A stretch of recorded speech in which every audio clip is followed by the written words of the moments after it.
আসসালামু আলাইকুম। বাংলাদেশ বেতার, রাজশাহী। স্থানীয় সংবাদ পড়ছি মোহাম্মদ জুবাইর ইকবাল। রাজশাহী শিক্ষা বোর্ডে উচ্চ মাধ্যমিক পরীক্ষার প্রকাশিত ফলাফল পুনঃনিরীক্ষণের জন্য আবেদন করেছে ২০,৯২৪ জন পরীক্ষার্থী। গত ১৭ অক্টোবর থেকে ২৩ অক্টোবর আবেদনের মাধ্যমে এসব পরীক্ষার্থী বিভিন্ন বিষয়ের মোট ৩৬,১০২টি খাতা চ্যালেঞ্জ করে। শিক্ষা বোর্ডের দেওয়া তথ্য মতে চলতি বছর রাজশাহী শিক্ষা বোর্ডে এইচএসসি পরীক্ষার পাশের হার ছিল ৫৯.৪০%। এর মধ্যে জিপিএ 5 পেয়েছে ১০,১৩৭ জন পরীক্ষার্থী। গত বছর এইচএসসিতে পাশের হার ছিল ৮১.২৪%। চলতি বছরের এইচএসসিতে সমমান পরীক্ষা শুরু হয়েছিল গত ২৬শে জুন। লিখিত পরীক্ষা গত ১৯শে আগস্ট শেষ হয়। ব্যবহারিক পরীক্ষা অনুষ্ঠিত হয় ২১শে থেকে ৩১শে আগস্ট পর্যন্ত। চায়না দুয়ারি জাল দিয়ে মাছ ধরা বন্ধের দাবিতে রাজশাহীতে জেলে বন্ধন কর্মসূচি পালিত হয়েছে। আজ সকালে নগরীর সাহেববাজার জিরো পয়েন্টে বরেন্দ্র অঞ্চলের স্থানীয় জেলেদের আয়োজনে ঘণ্টাব্যাপী এই কর্মসূচি অনুষ্ঠিত হয়।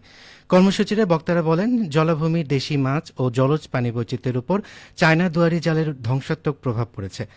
দেশীয় মাছের প্রজনন ও জেলে সম্প্রদায়ের জীবন জীবিকা টিকিয়ে রাখতে এই জালসহ ক্ষতিকর বিদেশি মাছ ধরার সরঞ্জাম দ্রুত নিষিদ্ধ করার দাবি জানান তারা। বক্তারা আরও বলেন, বাংলাদেশ মৎস্য সুরক্ষা ও সংরক্ষণ আইন ১৯৫০ এবং মৎস্য রক্ষা এবং সংরক্ষণ বিধিমালা ১৯৮৫ অনুযায়ী চায়না দুয়ারি ও কারেন্ট জাল ইতিমধ্যে নিষিদ্ধ। এরপরও কিছু বাণিজ্যিক মৎস্যজীবী এসব জাল ব্যবহার করে নদী ও খালবিলের দেশি মাছ ও ঐতিহ্যবাহী জেলেদের জীবিকা সংকটে ফেলছে। জেলেরা বলেন, চায়না দুয়ারি বা কারেন্ট জাল বন্ধ না করলে দেশীয় মাছসহ জলজ প্রাণী বৈচিত্র্য পুরোপুরি বিলুপ্ত হয়ে যাবে। পরে জেলা প্রশাসকের মাধ্যমে মৎস্য ও প্রাণী সম্পদ উপদেষ্টার বরাবর স্মারকলিপি প্রদান করা হয়। নাটোরের কাদিরাবাদ সেনানিবাসে engineer centre and school of military engineering এর কোর অব ইঞ্জিনিয়ার্সের নবম কর্নেল কমান্ড্যান্ট অভিষেক অনুষ্ঠান এবং বার্ষিক অধিনায়ক সম্মেলন অনুষ্ঠিত হয়েছে। আজ সকালে নাটোরের কাদিরাবাদ সেনানিবাসের এই অনুষ্ঠানে প্রধান অতিথি হিসেবে উপস্থিত ছিলেন সেনাপ্রধান জেনারেল ওয়াকারুজ্জামান। সেনাবাহিনী প্রধান জেনারেল ওয়াকারুজ্জামানকে কোর অব ইঞ্জিনিয়ার্সের নবম কর্নেল কমান্ড্যান্ট হিসেবে অভিষিক্ত করা হয়। এ সময় তিনি বর্ণাঢ্য প্যারেড পরিদর্শন করেন। অনুষ্ঠানে কোরের প্রযুক্তিগত উন্নয়ন, গবেষণা, পেশাগত দক্ষতা বৃদ্ধি এবং ভবিষ্যৎ পরিকল্পনা সহ বিভিন্ন বিষয়ে মতবিনিময় করেন সেনাপ্রধান। পাবনা সদর উপজেলায় ট্রাকের চাপায় ভ্যানযাত্রী তাসনিয়া ও তোহা নামের ২ স্কুল শিক্ষার্থী সহ ৩ জন নিহত হয়েছেন।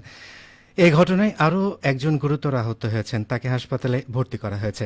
আজ সকালে উপজেলার ঢাকা পাবনা মহাসড়কের বাঙ্গাবাড়ি এলাকায় এই দুর্ঘটনা ঘটে।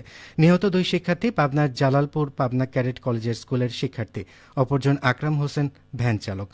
পাবনা সদর থানার উপপরিদর্শক মোখলেসুর রহমান জানান, স্কুল পরীক্ষার্থীদের নিয়ে একটি ভ্যান পুষ্পপাড়া নামক স্থান থেকে জালালপুরের দিকে যাচ্ছিল।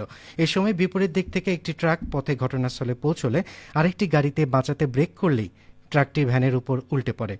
এতে ঘটনাস্থলেই ২ শিক্ষার্থী ও ভ্যান চালক নিহত হন। এই ঘটনায় আহত সদর উপজেলার মধুপুর গ্রামের আব্দুর রশিদের ছেলে সাদ হোসেনকে পাবনা জেনারেল হাসপাতালে ভর্তি করা হয়েছে। নওগাঁয় রবি শস্যের চাষাবাদ ও উৎপাদন বাড়াতে ৭০,০০০ ক্ষুদ্র প্রান্তিক কৃষককে সরকারিভাবে বিনামূল্যে সার, বীজ ও অন্যান্য সহায়তা দেওয়া হচ্ছে। কৃষি বিভাগ জানিয়েছে, ২০২৫-২৬ অর্থবছরে রবি প্রণোদনা কর্মসূচির আওতায় জেলার ১১টি উপজেলা ৩৬৮ মেট্রিক টন বীজ, ৬৯৪ metric ton DAP, ৬৮৭ metric ton MOP সার বরাদ্দ করা হয়েছে। এতে সরকারের ব্যয় ধরা হয়েছে ৫৯৮ লাখ টাকা।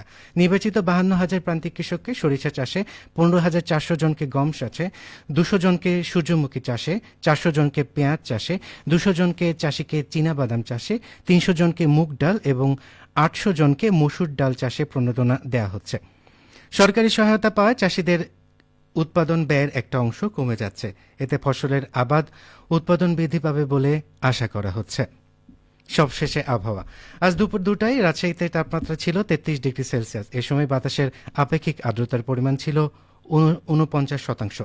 রাজশাহীর পার্শ্ববর্তী এলাকায় আজ সূর্যাস্ত সন্ধে ৫টা বেজে ২৯ মিনিটে। সংবাদ শেষ হলো। আমাদের পরবর্তী সংবাদ বিকেল ৪টা বেজে ৫ মিনিটে।